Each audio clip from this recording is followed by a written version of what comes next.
Hello दोस्तों, ubiquitous study में आपका स्वागत है। आज की करंट न्यूज है, हाल ही में किस अफ्रीकी देश के उच्च स्तरीय प्रतिनिधि मंडल ने भारत के DNRLM का अध्ययन करने के लिए दौरा किया? तो दोस्तों इसका सही उत्तर हो जाएगा इथियोपिया ने, यानी कि ऑप्शन बी इसका सही हो जाएगा। आइए इसको हम लोग डिटेल्स में देख लेते हैं। दोस्तों हाल ही में इथियोपिया के एक उच्च स्तरीय प्रतिनिधि मंडल ने भारत के दीनदयाल अंत्योदय योजना, राष्ट्रीय ग्रामीण आजीविका मिशन यानी कि DNRLM का अध्ययन करने के लिए भारत का दौरा किया। अक्टूबर-नवंबर 2025 में संपन्न हुई यह यात्रा भारत के ग्रामीण विकास मॉडल की वैश्विक स्वीकार्यता का प्रतीक है। इसी प्रकार से दोस्तों इस यात्रा से संबंधित अगर हम मुख्य बिंदुओं की बात करें तो इसमें आ जाता है नेतृत्व। तो इस प्रतिनिधि मंडल का नेतृत्व इथियोपियाई कृषि मंत्रालय के खाद्य और सुरक्षा समन्वय कार्यालय के प्रमुख सुश्री सिंतएहू देमिसी अदमासू ने किया। इसी प्रकार से अगर हम अध्ययन क्षेत्र की बात करें तो 29 सदस्यीय इस दल ने राजस्थान के अलवर और जयपुर जिलों का भ्रमण किया। उन्होंने वहां स्वयं सहायता समूहों, ग्राम संगठनों और सखी मॉडल जैसे बैंक सखी,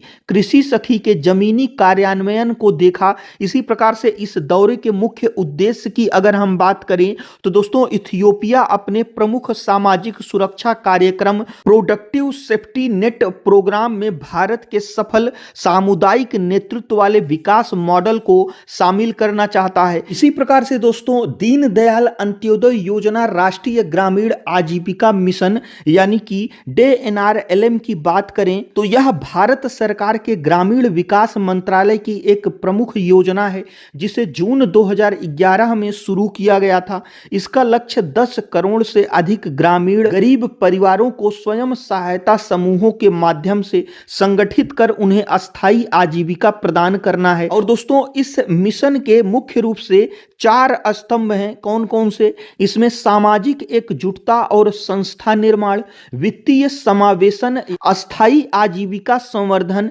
यानी कि कृषि और गैर कृषि, और विभिन्न सरकारी योजनाओं के साथ अभिसरण। इसी प्रकार से दोस्तों विश्व बैंक और भारत सरकार के सहयोग से आयोजित यह दौरा दक्षिण दक्षिण सहयोग यानी कि साउथ साउथ कोऑपरेशन का एक उत्कृष्ट उदाहरण है, जहां भारत अपने सफल अनुभवों को अन्य विकासशील देशों के साथ साझा कर रहा है।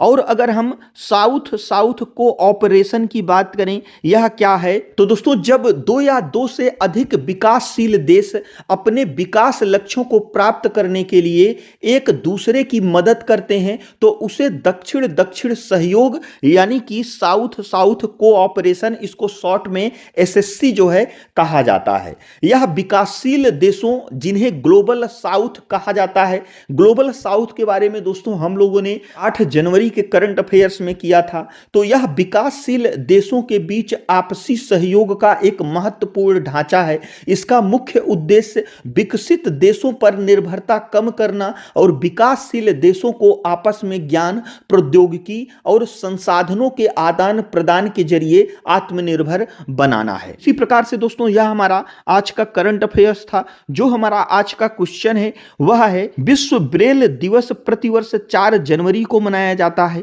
यह दिन किस प्रसिद्ध व्यक्तित्व की जयंती का प्रतीक है? तो इसमें से कौन सा ऑप्शन सही है हमें कमेंट बॉक्स में जरूर बताइएगा। और दोस्तों यदि वीडियो यूजफुल लगा हो तो हमारे चैनल को जरूर सब्सक्राइब करिएगा। वीडियो देखने के लिए आपका बहुत बहुत धन्यवाद।